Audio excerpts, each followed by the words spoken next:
السلام علیکم سامعین، 15 سفر مظفر اور 21 اگست ہے۔ خبر کا عنوان ہے مشہور عالم دین حضرت مولانا قمر الزمان الہ آبادی کو صدمہ، ان کے بھائی کا انتقال، انا للہ و انا الیہ راجعون۔ اس خبر کے لیے ہم جناب قاری مشکور صاحب کے شکر گزار ہیں۔ وہ لکھ رہے ہیں، انتہائی رنج و علم کے ساتھ یہ اطلاع دی جاتی ہے کہ شیخ طریقت حضرت مولانا قمر الزمان صاحب الہ آبادی دامت برکاتہم کے برادر گرامی جناب محترم بدر الزمان صاحب کا تقریباً 85 برس کی عمر میں انتقال ہو گیا ہے۔ بتا دیں مرحوم ممبئی کے کرولا علاقے میں رہا کرتے تھے۔ شب میں تقریباً 11:30 بجے انتقال ہوا ہے۔ جامعہ اشرف العلوم رشید گنگوہ میں مرحوم کی رحلت کی خبر ملتے ہی ایصال ثواب اور دعائے مغفرت کا اہتمام کیا گیا ہے۔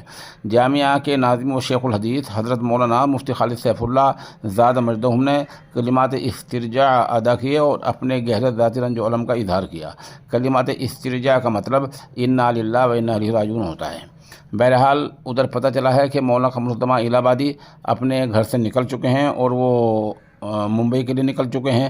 بتایا جا رہا ہے کہ ان کی جو نماز جنازہ بھی تھوڑی دیر بعد میں کرلا ممبئی میں ہوگی اور ان کی تدفین وہیں ہوگی۔ تمام سامعین سے مرحوم کے لیے مغفرت اور پسماندگان کے لیے صبر جمیل کی دعا کی درخواست کی جاتی ہے۔